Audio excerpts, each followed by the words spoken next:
जय हिंद फ्रेंड्स, घटना चक्र की सीरीज़ में अब हम स्टार्ट करेंगे भारतीय राज्य व्यवस्था एवं शासन पॉलिटी का ये टॉपिक है। घटना चक्र की सीरीज़ में ओनली हम टफ क्वेश्चन को कवर कर रहे हैं। इसमें जो हमारा टफ क्वेश्चन में जैसे स्टेटमेंट वाले, कथन कारण वाले, मैच द फॉलोइंग, यही क्वेश्चन कंपनी के। इसमें पहला जो हमारा वो है भारत का संवैधानिक विकास। इसमें जो टफ क्वेश्चन देखते हैं, जैसे कि यहाँ पे दिया हुआ है, सर्वोच्च न्यायालय की स्थापना के संबंध में निम्नलिखित में से कौन सा कथन सही है। तो पहला, कलकत्ता में सर्वोच्च न्यायालय की स्थापना 1773 के रेगुलेटिंग एक्ट से हुई थी, यही सही है।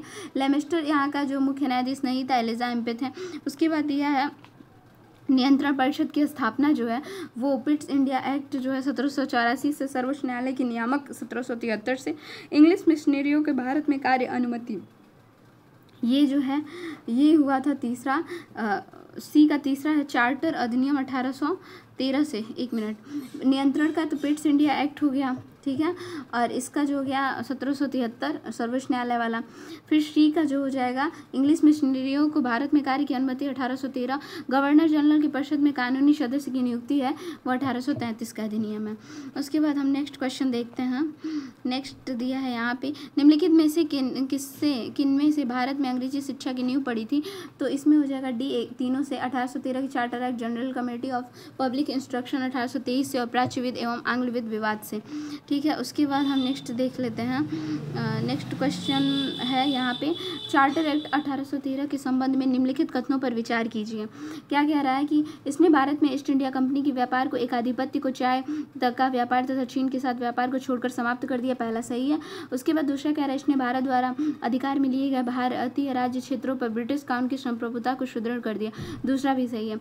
लेकिन इसमें तीसरा गलत है, क्योंकि भारत का राजस्व ब्रिटिश संसद के नियंत्रण में आ गया, ये गलत है।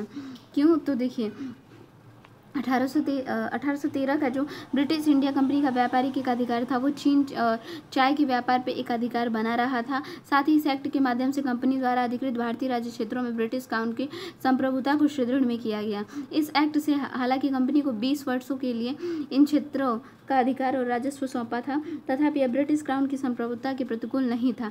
इस प्रकार प्रश्नगत 1 और 2 सही है, परंतु तीसरा सही नहीं है, क्योंकि भारत का जो राजस्व था वो 1858 के अधिनियम द्वारा ब्रिटिश संसद के सीधे नियंत्रण में चला गया था। उसके बाद हम नेक्स्ट क्वेश्चन देखते हैं। नेक्स्ट हमारा चैप्टर है ब्रिटिश ताज के शासन पारित अधिनियम। इसमें है क्वेश्चन पहला है कि भारतीय परिषद अधिनियम 1861 के संबंध में निम्न कथनों पर पढ़कर सही विकल्प चुनिए। कह रहा है, इस अधिनियम के फलस्वरूप गवर्नर जनरल की कार्यपालिका परिषद में कुल सदस्यों की संख्या कितनी थी। तो 7 कह रहा है, इसमें कुल सदस्यों की संख्या जो है 7 थी, तो जो कि गलत है। और फिर है कि विधि निर्माण के लिए अतिरिक्त सदस्यों की संख्या कम से कम 6 और अधिक से अधिक 12 कर दी गई थी, ये सही है। उसके प्रांतीय और केंद्रीय विषयों में किसी तरह का भेदभाव रखा नहीं गया था, तो ये बी ऑप्शन सही है, दूसरा और तीसरा। तो देखिए 1861 के द्वारा भारत का जो गवर्नर जनरल कार्यकारी परिषद पोर्टफोलियो प्रणाली पर कार्य करने वाली कैबिनेट में बदल दिया गया, जिसमें राजस्व, सैन्य, कानून, वित्त और गृह विभागों को प्रमुख रूप से 5 सदस्य शामिल थे। यहाँ पे 7 दिया ना, लेकिन इस 7 की जगह कितना रहेगा, 5 सदस्य शामिल थे। इस अधिनियम के द्वारा विधायी कार्य के लिए अतिरिक्त सदस्यों की संख्या न्यूनतम 6 और अधिकतम 12 कर दी गई, जिन्हें गवर्नर जनरल द्वारा 2 वर्ष की अवधि हेतु नामित किया जाता था। इन अतिरिक्त सदस्यों में से कम आधे और गैर सरकारी होने से इस अधिनियम के तहत केंद्रीय और प्रांतीय विषयों के बीच कोई भेदभाव नहीं किया गया था। उसके बाद हम नेक्स्ट देखते हैं। यहाँ पे क्वेश्चन नंबर 2 है, भारतीय परिषद अधिनियम 1892 के संबंध में निम्न कथनों में को पढ़कर सही विकल्प चुनें। कह रहा है कि जो 1892 का जो अधिनियम था इसे कब पारित किया गया था। तो इसे देखिए 92 के संबंध में 20 जून 1892 को इसको शाही स्वीकृति दी गई थी, लेकिन 3 फरवरी 1893 को लागू किया गया, तो पहला गलत है। उसके बाद कह रहा है कि सही नहीं है, इस अधिनियम द्वारा गवर्नर जनरल की परिषद विधायी कार्यों अतिरिक्त सदस्य संख्या को बढ़ाकर 10 तथा अधिकतम 16 कर दी गई थी।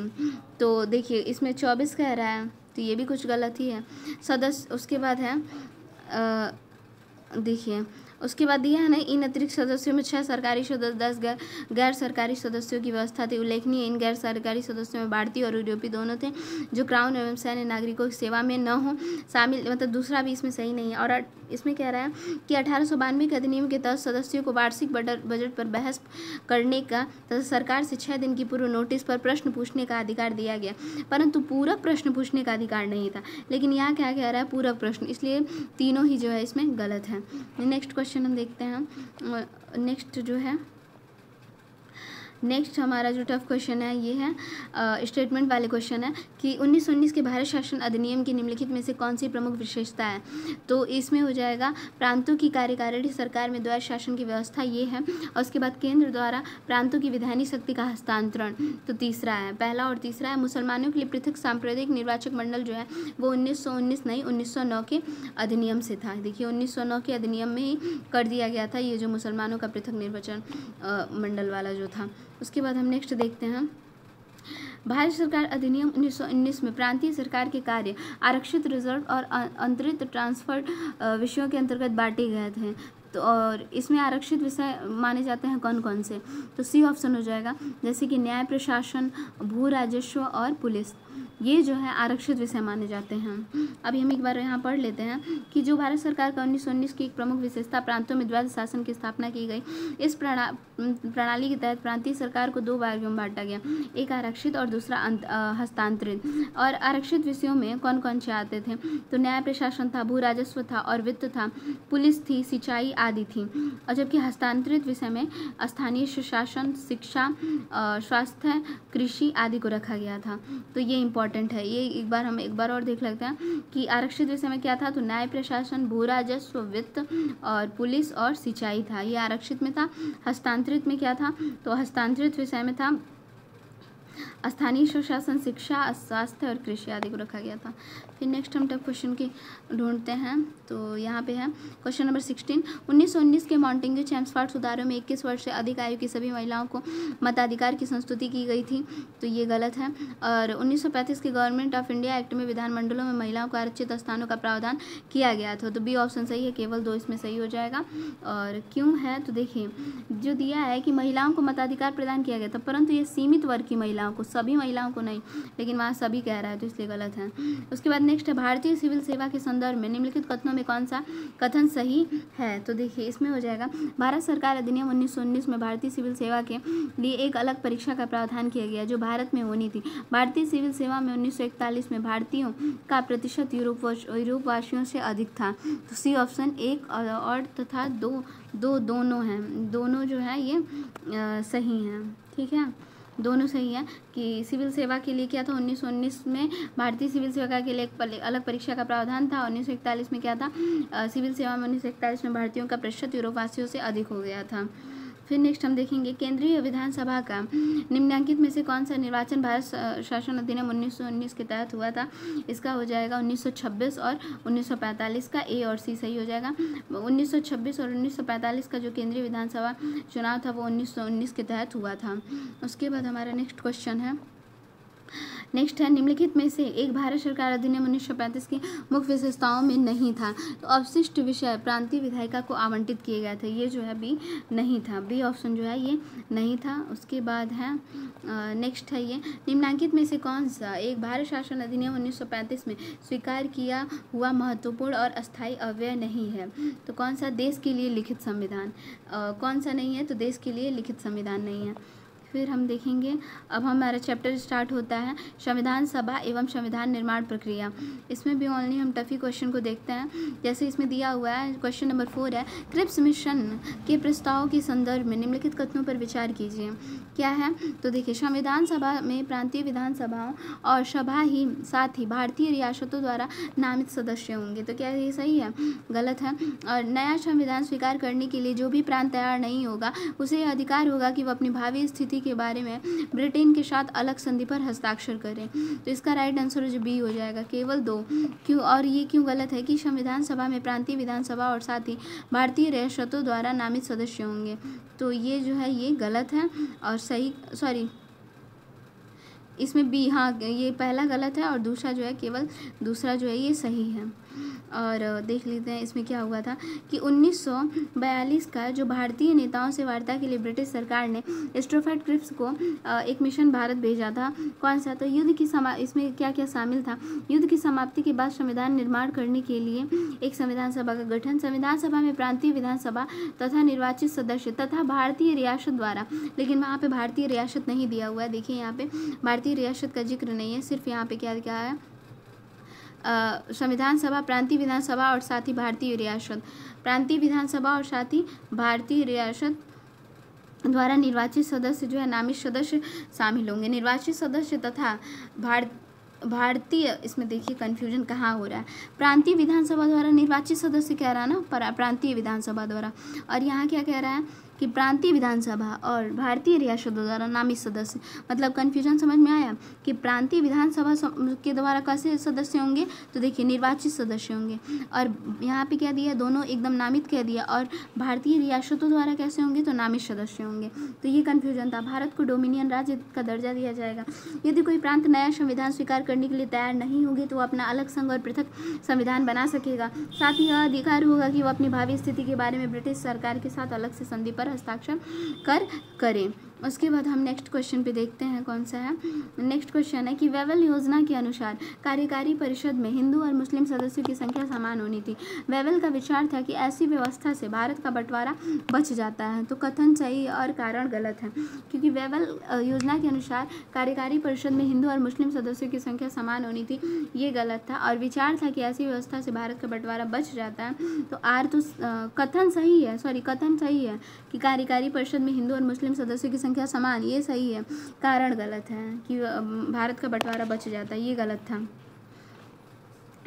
था क्योंकि देखिए 1943 में निम्नलिखितों के स्थान पे आर्किबाल्ड वेवेल वायसराय और गवर्नर जनरल नियुक्त किए गए, और वे भारतीय संविधान के गतिरोध को दूर करने के उद्देश्य से मई 1945 में लंदन गए, और वहाँ उन्होंने भारतीय प्रशासन के संबंध में ब्रिटिश सरकार से विस्तार से बात की, और जून 1945 में उन्होंने वेवेल योजना के नाम से सार्वजनिक किया। वेवेल योजना के प्रस्ताव में कार्यकारी परिषद में मुसलमान सदस्यों की संख्या हिंदुओं के बराबर होना सही था। परिषद में वायसराय तथा कमांडर इन चीफ को छोड़कर सभी सदस्यों को भारतीय होना था, ये भी सही था। शीघ्र ही शिमला सम्मेलन एक बुलाया जाना था, और युद्ध की समाप्ति के पश्चात भारतीयों के द्वारा खुद का संविधान बनाया जाना इत्यादि प्रावधान शामिल थे। वेवेल योजना का उद्देश्य राजनीतिक गतिरोध को दूर करना और भारत को पूर्ण स्वशासन की दिशा में आगे बढ़ाना और संवैधानिक गतिरोध को दूर करना। इसका उद्देश्य कहीं से भी हिंदू मुस्लिम एकता को दृढ़ करना नहीं था, जिससे कि भारत का विभाजन रुक सके। तो इसमें कथन सही है लेकिन कारण गलत है। नेक्स्ट है, कौन से कथन संविधान सभा के विषय में सत्य हैं।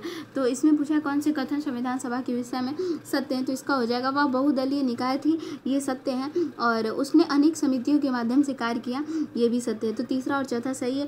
वयस्क मताधिकार पर आधारित ये गलत था, और प्रत्यक्ष निर्वाचन का परिणाम था, ये भी गलत था। बहुदलीय निकाय थी, ये सही था। फिर हम नेक्स्ट देखते हैं, यहाँ पे क्वेश्चन दिया हुआ है क्वेश्चन नंबर 13 कि भारतीय संविधान सभा के संबंध में निम्नलिखित में से कौन से कथन सही हैं।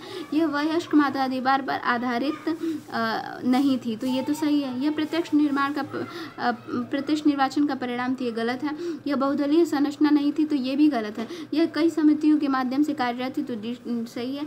ए ऑप्शन ए और डी दोनों सही है। नेक्स्ट है, निम्नलिखित में से संविधान के सभा के बारे में गलत कथन कौन सा है, तो इसका हो जाएगा इसका निर्वाचन सार्वभौम वयस्क मताधिकार के आधार पर किया गया था। इसका निर्वाचन सार्वभौम वयस्क मताधिकार के आधार पर किया गया था, ये सही है। सॉरी, ये पूछ रहा है कौन सा गलत कथन है, तो सी गलत है। इसने बड़ी समितियों में की मदद से काम किया और उनमें से प्रारूप समिति सबसे महत्वपूर्ण, बिल्कुल सही है ये। अल्पसंख्यक समुदाय जैसे ईसाई एंग्लो इंडियन पारसियों को सभी पर्याप्त प्रतिनिधित्व दिया गया, बी भी सही है। इसकी चुनाव प्रक्रिया 1935 के अधिनियम 6वीं अनुसूची पर आधारित थी और कर संपत्ति पर और शैक्षणिक योग्यता के कारण मताधिकार सीमित थी, सी। उसके बाद नेक्स्ट हम देखेंगे, नेक्स्ट क्वेश्चन है, नेक्स्ट यहाँ पे दिया है कि प्रारूप तैयार करने वाली संविधान सभा के सदस्यों को विभिन्न प्रांतों की विधानसभाओं द्वारा चुना गया, सी ऑप्शन था इसमें। उसके बाद हम नेक्स्ट देखेंगे, इसमें टफी क्वेश्चन ऑनली करना है, वन लाइनर तो मैं स्किप करूँगी। नेक्स्ट है 34 नंबर क्वेश्चन, भारतीय संविधान के निर्माण से संबंधित निम्नलिखित कथनों में कौन से सही हैं। पूछा है निम्नलिखित कथनों में कौन सा सही है, तो एक बार देख लेते हैं कि इसमें कह रहा है पंडित नेहरू के उद्देश्य प्रस्ताव का जो संविधान द्वारा स्वीकार किया गया था, संविधान के निर्माण पर असर था, पहला सही है। उद्देशिका बहुत महत्वपूर्ण उद्देश्यों की पूर्ति करती, तो दूसरा भी सही है। संविधान को भारत के लोगों ने आदेशित किया, तीसरा भी सही है। राज्य के मुखिया को लोग प्रत्यक्ष रूप से निर्वाचित करते थे, तो चौथा गलत था। उसके बाद नेक्स्ट हम देखते हैं, पहला दूसरा ए ऑप्शन जो हमारा सही हो जाएगा। नेक्स्ट क्वेश्चन है यहाँ पे, नेक्स्ट क्वेश्चन ये है, क्वेश्चन नंबर 38 कि संविधान सभा के पहले उपाध्यक्ष कौन थे? तो इसका जो राइट आंसर हो जाएगा HC मुखर्जी पहले उपाध्यक्ष थे।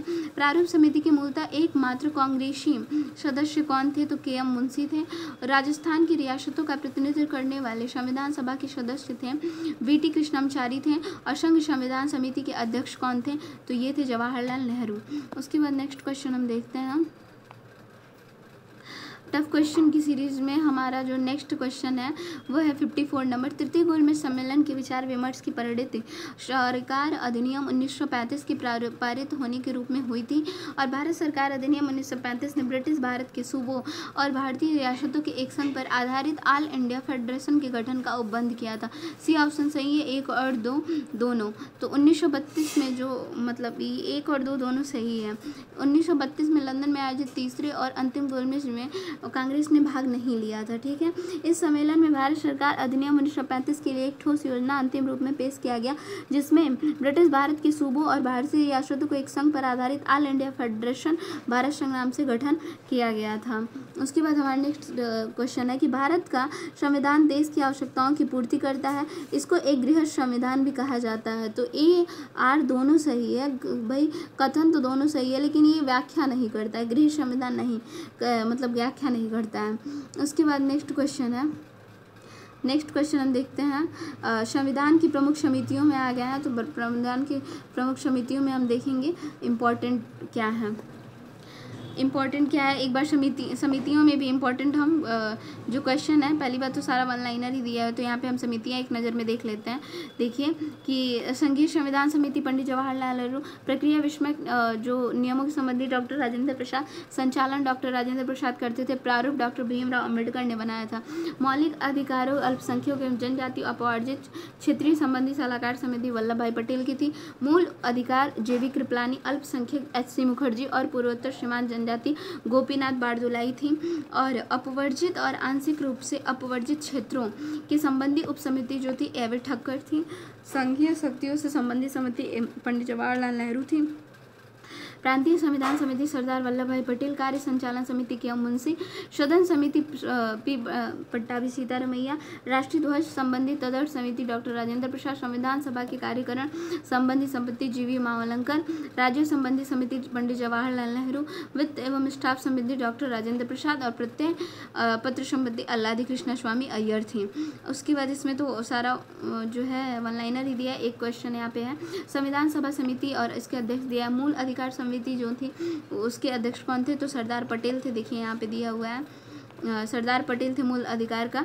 और संचालन डॉक्टर राजेंद्र प्रसाद करते थे, संघ जवाहरलाल नेहरू बनाते थे, प्रारूप डॉक्टर BR अम्बेडकर थे। फिर एक क्वेश्चन 8 नंबर दिया है, निम्नलिखित में से कौन संविधान प्रारूप समिति के सदस्य थे? सदस्य कौन कौन से थे? तो C ऑप्शन हो जाएगा। N गोपाल स्वामी थे और अल्लादी कृष्णा स्वामी अय्यर थे, पहला और तीसरा। N गोपाल स्वामी और अल्लादी कृष्णा स्वामी थे, तीसरा हो जाएगा। उसके बाद हम नेक्स्ट देखेंगे संविधान का स्रोत।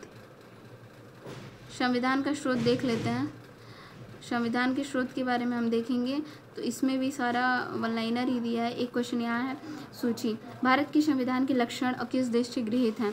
तो देखिए मूल अधिकार किस देश से लिया गया है? इसका जो राइट आंसर है वो है संयुक्त राज्य अमेरिका से। शासन की संसदीय प्रणाली UK से। आपात उपबंध जो है जर्मनी से। राज्य की नीति निदेशक आयरलैंड से लिए गए हैं। उसके बाद नेक्स्ट क्वेश्चन है यहाँ पे, निम्नलिखित में से कौन सा युग्म सुमेलित नहीं है? तो C ऑप्शन, केंद्र की अवशिष्ट शक्तियाँ जो है कनाडा से ली गई हैं, ना कि जो है ये ऑस्ट्रेलिया से। मौलिक अधिकार संयुक्त राज्य अमेरिका सही है और राज्य की नीति आयरलैंड है, आपातकालीन जर्मनी से है।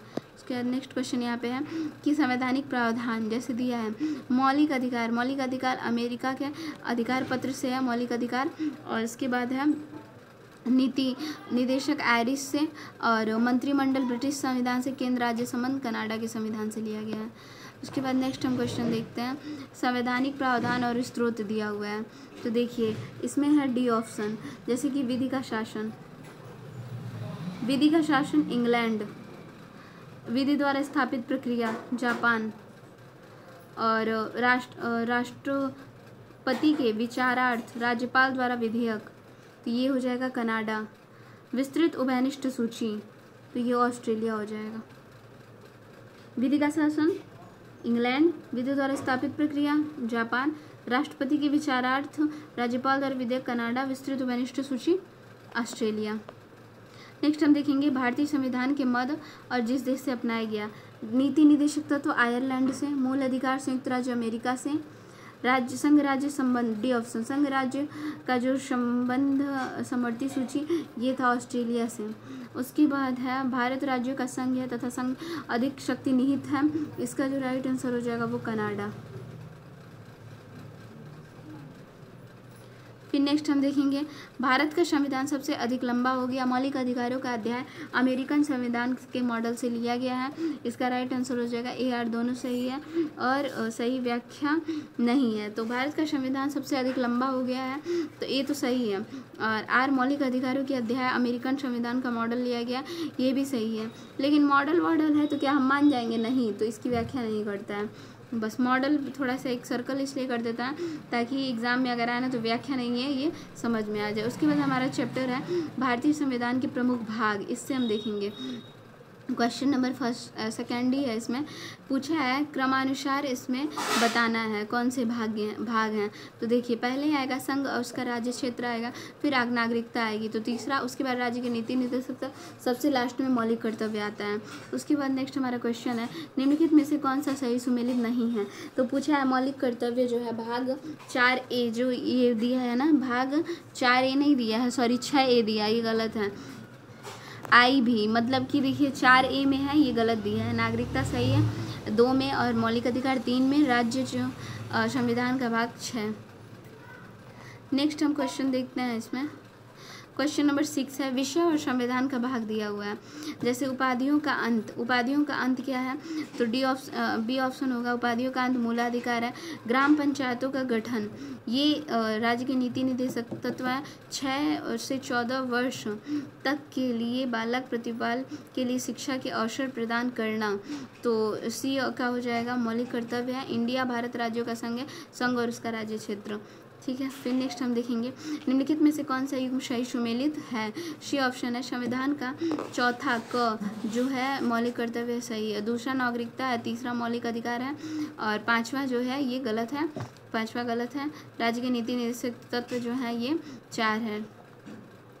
फिर नेक्स्ट हम देखेंगे नेक्स्ट है यहाँ पे निम्नलिखित में से कौन सा सही सुमेलित नहीं है। इसका राइट आंसर हो जाएगा बी संघ राज्य क्षेत्र जो है ये गलत है, क्योंकि यहाँ पे दिया है भाग 7 दिया है जो कि गलत है। संघ राज्य क्षेत्र जो है भाग 8 है, ठीक है। नागरिकता वगैरह सब सही है। फिर नेक्स्ट हम देखेंगे यहाँ पे संविधान का भाग क्या है, भाग 9। तो 9 में क्या दिया हुआ है? ए ऑप्शन होगा। 9 में पंचायत है। फिर है भाग 8 में संघ राज्य क्षेत्र है। भाग 4A में मूल कर्तव्य है और भाग 9A जो है वो नगर पालिका से है, ठीक है। थोड़ा रोमन में ना कन्फ्यूजन हो जाता है। फिर नेक्स्ट हम देखते हैं यहाँ पे कौन सा हमारा क्वेश्चन है टफ। ये निम्नलिखित में से कौन भारतीय संविधान के अंतर्गत सही सुमेलित नहीं है। डी अधिकरण भाग 10 नहीं है, ठीक है। अधिकरण जो है भाग 10 नहीं है, इसमें जो सही सुमेलित नहीं है यही डी है। पंचायत भाग 9, नगर पालिका 9 क, सहकारी समितियाँ 9 ख सही है। लेकिन अधिकरण जो है ना वो भाग 14 क में आता है। अधिकरण की व्यवस्था की गई है 14 क में। उसके बाद हमारा नेक्स्ट है मौलिक अधिकार और यहाँ पे दिया मौलिक कर्तव्य आपात उपबंध के बारे में। इसमें हम यहाँ से देख लेते हैं। मौलिक अधिकार पता ही है भाग 3 है। मौलिक कर्तव्य 4A है। संघ 5 है। आपात उपबंध दिया हुआ है 18। फिर नेक्स्ट है कौन सा सही सुमेलित नहीं है। तो सी ऑप्शन भारत का महान्यायवादी किस में है? तो भारत का जो महान्यायवादी है भाग 5 में है, ये गलत है, ठीक है। बाकी सारा सही है। नेक्स्ट है भाग ये दिया है कौन कौन सा, तो देखिए बहुत इंपॉर्टेंट है, आर में आ चुका है। संविधान का भाग XB मतलब हो गया 15। 15 में क्या है? तो 15 का संबंध है निर्वाचन से, भाग 15 निर्वाचन से है। उसके बाद 15 के बाद दिया है 16, भाग 16 का संबंध किससे है? तो कुछ वर्गों के विशेष उपबंध से। भाग 17 किससे संबंधित है? तो राजभाषा से। भाग 18 जो है आपात उपबंध से है। उसके बाद हमारा नेक्स्ट जो चैप्टर स्टार्ट होता है वो है संविधान में अनुच्छेद। इससे भी जो भी टफ क्वेश्चन बने हुए हैं उसको हम यहाँ पे स्टार्ट करते हैं। जैसे कि देखिए क्वेश्चन दिया हुआ है, नए राज्यों के गठन, नए राज्यों का जो गठन है, नागरिकता किस में है, तो नागरिकता भाग 2 में है, मौलिक अधिकार भाग 3 में है, नए और भारतीय संविधान का भाग 3, सॉरी नागरिकता भाग 2 में, मौलिक अधिकार जो है संविधान के भाग 3 में है, और नए राज्यों का गठन अनुच्छेद संविधान 3 है, और प्रशासनिक अधिकरण भारतीय संविधान का अनुच्छेद 323 है। नेक्स्ट क्वेश्चन दिया हुआ है, निम्नलिखित में से कौन सी जोड़ी संस्था और संविधान के अनुच्छेद में सुमेलित है। बी, भारत का निर्वाचन आयोग जो है वो 324, ये सही सुमेलित है। निर्वाचन आयोग जो है 324 है, ये सही सुमेलित है। उसके बाद दिया है भारत का सर्वोच्च न्यायालय का गठन, तो ये 124 में भारत का सर्वोच्च न्यायालय का गठन है। सॉरी माफ़ करिएगा, क्योंकि रोड साइड में घर है तो रोड के पास है तो इसलिए आवाज़ आ रही है। अनुच्छेद 124 में सर्वोच्च न्यायालय के गठन का प्रावधान, और जबकि अनुच्छेद 318 में है, अनुच्छेद 318 में लोक सेवा आयोग के सदस्यों और कर्मचारियों की सेवा की शर्तों के बारे में विनियमन बनाने की शक्ति निहित है। और फिर उसके बाद दिया है संघ राज्य लोक सेवा जो है ये अनुच्छेद 315 है, तो ये भी गलत है। और फिर महाधिवक्ता जो है, जबकि 332 में क्या दिया, राज्यों की विधानसभा में अनुसूचित जातियों और अनुसूचित जनजातियों के लिए स्थानों के आरक्षण है, और महाधिवक्ता की जो नियुक्ति संबंधी प्रावधान है वो 165 में दिए हुए हैं। 351 में जो है हिंदी भाषा के विकास के लिए निर्देश दिए गए हैं। फिर है कौन सा सही सुमेलित नहीं है, तो इसमें दिया कौन सा सही सुमेलित नहीं है, तो डी ऑप्शन जो है सही सुमेलित नहीं है। अनुच्छेद 48 जो है सही सुमेलित नहीं है। और 48 में क्या कह रहा है तो देख लेते हैं कि 48 में जो है कृषि एवं पशुपालन के संगठन से संबंधित है, कृषि एवं पशुपालन के संगठन से संबंधित है। और यहाँ पे दिया है कि न्यायपालिका एवं पृथक्करण, ये गलत है, कृषि एवं जो पशुपालन से संबंधित है, और जो ये तो इसमें सही नहीं है, और बाकी सब सही है। 39 है समान न्याय निःशुल्क विधिक सहायता सही है, 40 ग्राम पंचायतों का गठन सही है, 40 समान नागरिक संहिता सही है। उसके बाद हम 11 नंबर के बाद देखेंगे, क्वेश्चन नंबर 12 है अनुच्छेद 124 का संबंध किससे है, तो ये है संघीय न्यायपालिका से। फिर है अनुच्छेद 5 का संबंध किससे है, नागरिकता से। 352 आकस्मिक प्रावधान है, और 245 विधायी शक्तियों का वितरण है। उसके बाद नेक्स्ट है अनुच्छेद 14 का संबंध किससे है, डी ऑप्शन हो जाएगा। अनुच्छेद 14 का संबंध जो है समानता के अधिकार से। अनुच्छेद 36 जो है नीति निदेशक तत्व से, और 74 का संबंध संशोधन प्रक्रिया से। 368 जो है मंत्रिपरिषद से है। फिर नेक्स्ट है विधानतः नए राज्यों को शामिल करना, विधानतः नए राज्यों को शामिल करना जो है तो ये अनुच्छेद 2 है। समता का अधिकार, और ये है अनुच्छेद 14। गिरफ्तारी और निरोध में संरक्षण अनुच्छेद 22 है। राष्ट्रपति का विधेयक को अनुमति देना अनुच्छेद 111 है। फिर हम नेक्स्ट देखेंगे आर्टिकल 54 का संबंध किससे है, तो आर्टिकल 54 जो है इसका ए ऑप्शन हो जाएगा। आर्टिकल 54 जो है भारत के राष्ट्रपति के निर्वाचन से है। 75 जो है वो प्रधानमंत्री और मंत्रिपरिषद की नियुक्ति से है। 155 राज्य के राज्यपाल की नियुक्ति से है, और 164 जो है वो राज्य के मुख्यमंत्री और मंत्रिपरिषद की नियुक्ति से है। डी ऑप्शन मतलब इसमें जो है ए ऑप्शन सही हो जाएगा। ठीक है, फिर नेक्स्ट हम देखेंगे अनुच्छेद दिया है और प्रावधान दिया है। जैसे 61 का संबंध किससे है, तो ये है राष्ट्रपति के महाभियोग से। वहीं 67 ख का संबंध किससे है, तो उपराष्ट्रपति को हटाना 67 ख है। और 94 का संबंध किससे है, तो अनुच्छेद 94 का संबंध स्पीकर को हटाना से। और आर्टिकल 90 का संबंध किससे है, तो राज्यसभा के उपसभापति को हटाने से है। फिर नेक्स्ट देखेंगे 323A का संबंध किससे है। आर्टिकल 323A का संबंध है प्रशासनिक अधिकरण से। 324 का संबंध है निर्वाचन से। 330 का संबंध है लोकसभा के लिए अनुसूचित जाति व अनुसूचित जनजाति सदस्यों के आरक्षण से। और वहीं आर्टिकल जो 320 है उसका संबंध है लोक सेवा आयोग के कार्यों से। और लोक सेवा आयोग का जो वो है वो 315 है। नेक्स्ट है संवैधानिक संशोधन। संवैधानिक संशोधन का जो संबंध है वो किससे है, तो 368 से है। आर्टिकल 368 वित्त आयोग का है तो 280 से है। और वित्तीय आपातकाल का किससे संबंध है, वित्तीय आपातकाल का का संबंध है 360 से। अखिल भारतीय सेवाएं हैं 312। ऑप्शन नंबर बी हमारा जो है एकदम सही हो जाएगा। नेक्स्ट क्वेश्चन देखते हैं हम। भारत का नियंत्रक एवं महालेखा परीक्षक का संबंध किससे है? तो आर्टिकल 148 है, 148 और वित्त आयोग 280 है। उसके बाद है सी, प्रशासनिक अधिकरण का संबंध किससे है? तो प्रशासनिक अधिकरण का जो संबंध है वो है ये 323 ए से, संघ लोक सेवा आयोग 315 से है। इसमें हम अंतर्राज्यीय परिषद, ये देखिए अंतर्राज्यीय परिषद का जो संबंध है वो 263 सही है और वित्त आयोग का 280 सही है। प्रशासनिक न्यायाधिकरण 323 का सही है और संघ लोक सेवा जो है 315 सही है, मतलब सभी आंसर इसमें सही हैं। फिर पूछा है कौन सा सुमेल सही है? तो देखिए आर्टिकल जो 17 दिया है ये सुमेल पूछा है कौन सा है? तो 17 अस्पृश्यता का होगा और समक्ष समानता दिया है न्याय के, तो ये गलत है। 78 संसद का गठन दिया है, जबकि राष्ट्रपति को जानकारी देने के संबंध में प्रधानमंत्री के कर्तव्य हैं, ये भी गलत है। सी कह रहा है 192 का संबंध जो है राज्य विधानमंडल के सदस्यों की निर्भरताओं से संबंधित प्रश्नों का विनिश्चय है, तो ये भी गलत है। और 352 जो है आपात स्थिति की घोषणा, ये बिल्कुल सही है। उसके बाद हम नेक्स्ट देखेंगे संविधान के अनुच्छेद और प्रावधान, ये इसका हम है देखेंगे संविधान के अनुच्छेद व प्रावधान, जैसे कि 215 के बारे में दिया है। 215 का संबंध है उच्च न्यायालय के अभिलेख न्यायालय होना। 222 का संबंध किससे है? तो ये है किसी न्यायाधीश का एक उच्च न्यायालय से दूसरे उच्च न्यायालय में अंतरण। 226 का किससे है? तो सी का हो जाएगा थर्ड, कुछ रिट निकालने की उच्च न्यायालय की शक्ति 226। और 227 का क्या हो जाएगा? तो 227 का हो जाएगा सभी न्यायालय के अधीक्षण की शक्ति, सभी न्यायालय के अधीक्षण की शक्ति। 215 किसमें हो जाएगा? उच्च न्यायालय का अभिलेख न्यायालय। 222 किसी न्यायाधीश के एक देखिए 222 है तो मतलब एक ही अंक बार बार है, एक उच्च न्यायालय से दूसरे उच्च न्यायालय में अंतरण। 226 कुछ रेट निकालने की उच्च न्यायालय की शक्ति, 226 में रेट हम याद रखेंगे।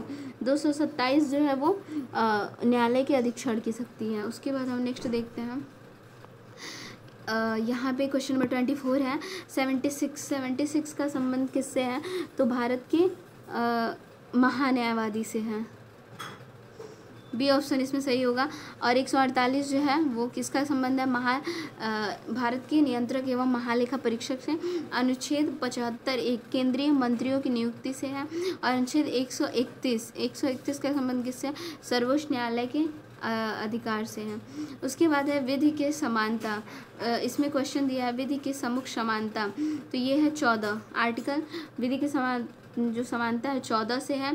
उसके बाद कार्य करने का अधिकार जो है वो 41 से है, कार्य करने का अधिकार 41 से है। कार्य करने के लिए शाही और मानवीय स्थितियाँ, तो कार्य करने के लिए जो सही और मानवीय स्थितियाँ हैं वो आर्टिकल 42 से हैं। उसके बाद बच्चों के लिए जो मुफ्त अनिवार्य शिक्षा है इसका संबंध जो है 45 से कर दिया है, 45 से। तो इसमें हमको लग रहा है ना सभी ऑप्शन जो है सभी सही हैं। और 45 में वर्णित था, परंतु जो है ना ये 86वें संविधान संशोधन 2002 से इसे अनुच्छेद 21 क के रूप में मूल अधिकारों में शामिल किए जाने के साथ साथ अनुच्छेद 45 में इसके शैशव पूर्व देखभाल से 6 वर्ष से कम आयु के बच्चों की शिक्षा के लिए प्रतिस्थापित किया गया, इसलिए इसका ना कोई मतलब आंसर नहीं बताया है। अब देखेंगे ना कौन सा सही सुमेलित नहीं है। सी ऑप्शन है 371 ग, भारतीय संविधान का अनुच्छेद क कहता है नागालैंड सही है।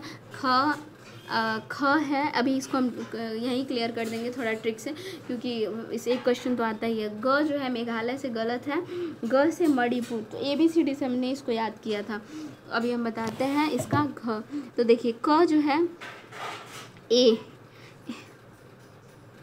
A B नहीं, देखिए A से A B से देखिए 371 क पता ही है, क पता है नागालैंड है, और ए क ख आता है ना, लेकिन हम यहाँ पे बी से हम स्टार्ट करेंगे, सी से यहाँ पे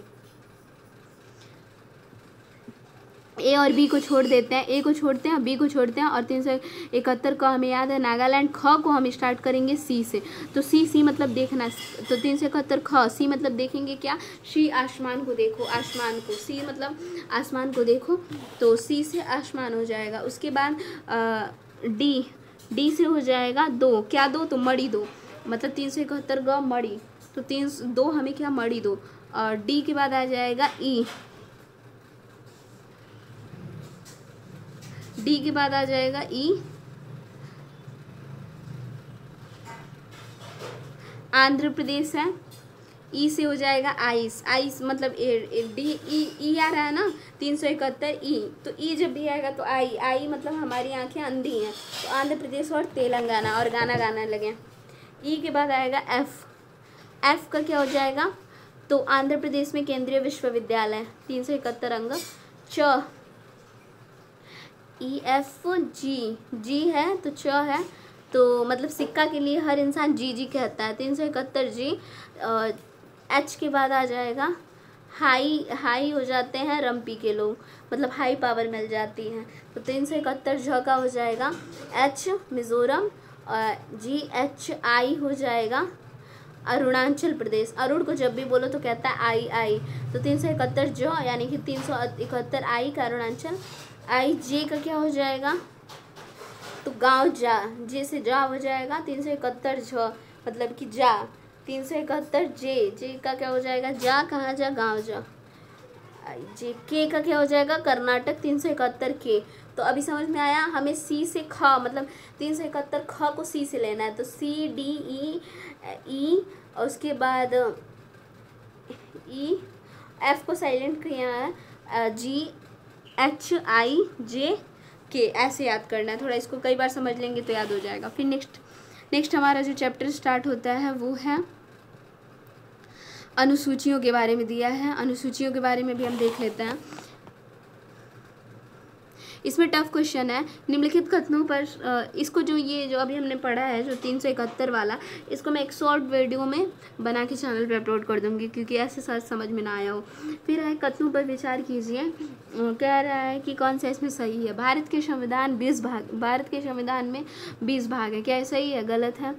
भारत के संविधान में कुल 390 अनुच्छेद है, ये भी गलत है।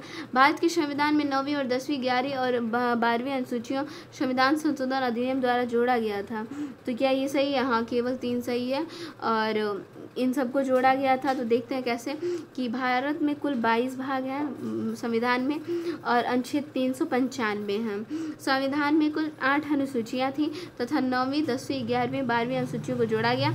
9वीं अनुसूची को 52वें संविधान, 9वीं अनुसूची को जो था वो पहले से 9वीं अनुसूची को पहले संविधान संशोधन से, 10वीं को 52वें से जोड़ा गया, 11वीं को 73वें से जोड़ा गया, और 12वीं को 74वें से जोड़ा गया।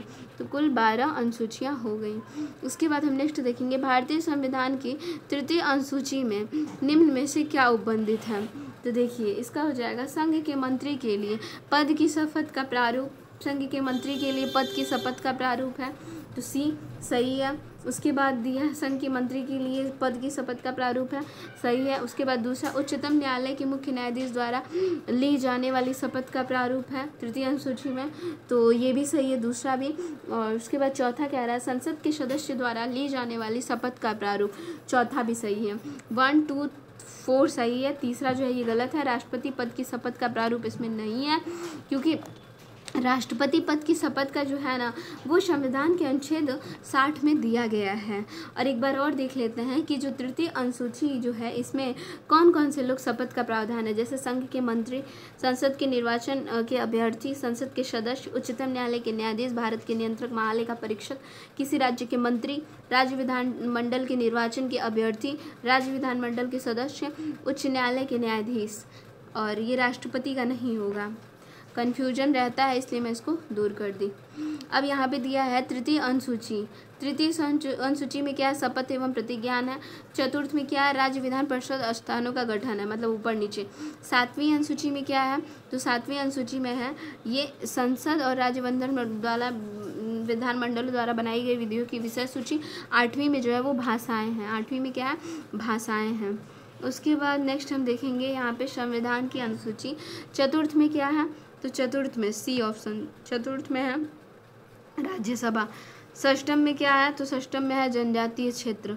8th में क्या है, तो 8th में है 2 भाषा। 9th में क्या है, तो 9th में है भूमि सुधार 1।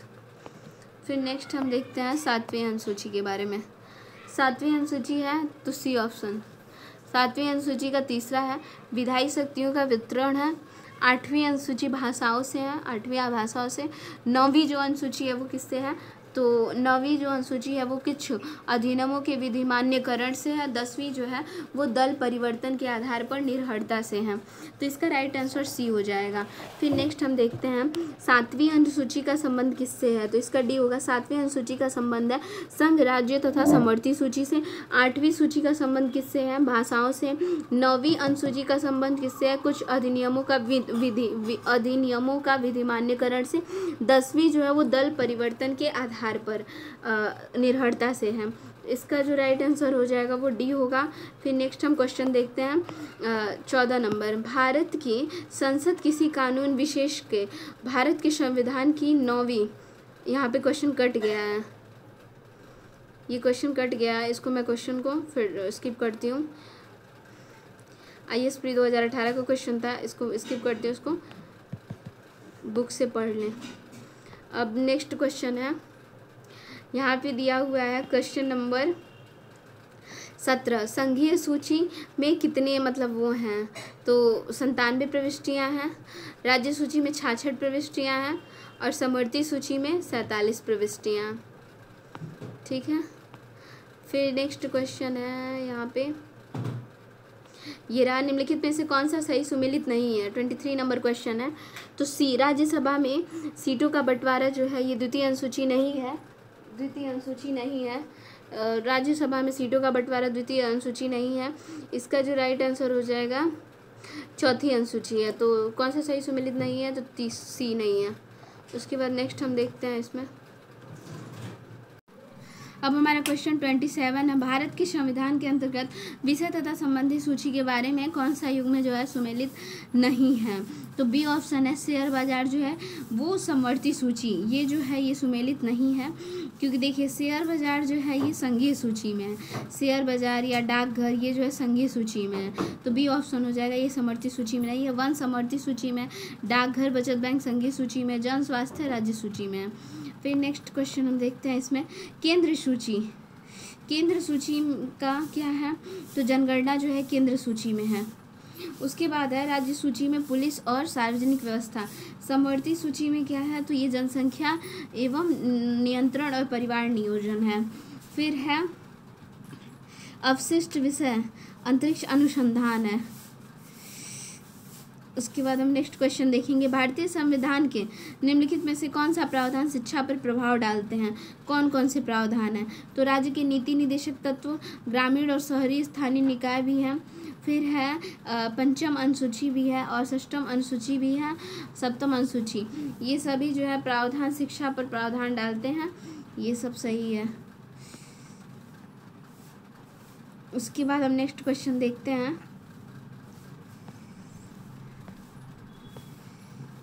नेक्स्ट क्वेश्चन सब ऑनलाइनर ही दिया हुआ है। सी ऑप्शन है कि विवाह और विवाह विच्छेद और गोद लेना संविधान की 7वीं सूची में निम्नलिखित में के अंतर्गत सम्मिलित किए गए हैं, किसमें, तो सूची थर्ड समवर्ती सूची में, समवर्ती सूची में, सी ऑप्शन इसमें सही हो जाएगा। फिर नेक्स्ट क्वेश्चन है, भारतीय संविधान की 7वीं का संबंध राज्य के विधानमंडल के निर्वाचन से है, ए और सी हो जाएगा इसमें, सूची 1। उसके बाद हम नेक्स्ट देखते हैं,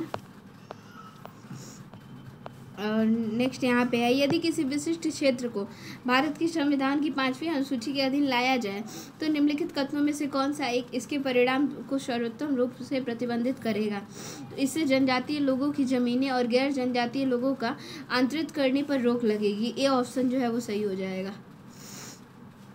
फिर हम नेक्स्ट क्वेश्चन देखते हैं, यहाँ पे है कि भारत के संविधान में 5वीं अनुसूची और 6ठी अनुसूची के उपबंध में निम्नलिखित में से किसके लिए किए गए हैं, किस लिए किए गए हैं, अनुसूचित जनजाति के हितों के संरक्षण के लिए किए गए हैं, 47 का ये हो जाएगा। फिर नेक्स्ट क्वेश्चन यहाँ पे दिया है, स्वायत्त जिला के संदर्भ में कौन सा कथन जो है वो सही है, तो बी ऑप्शन है, प्रत्येक स्वायत्त जिला परिषद में 30 सदस्य होते हैं, तो ये सही है। और फिर है कि असम के स्वायत्त जिलों में भारतीय संसद द्वारा पारित कानूनों को निर्देशित करने का अधिकार राज्यपाल के पास है, तो इसमें पहला और जो तीसरा है वो सही है। स्वायत्त जिला परिषद में 24 सदस्य मतदान के द्वारा चुने जाते हैं तथा शेष 6 राज्यपाल द्वारा मनोनीत होते हैं। ये जो है ये गलत है। सही क्या है? बी ऑप्शन, पहला और जो तीसरा है वो सही है। बाकी हम आ गए नेक्स्ट चैप्टर उद्देशिका को, इसके नेक्स्ट वीडियो में करेंगे। Thanks for watching.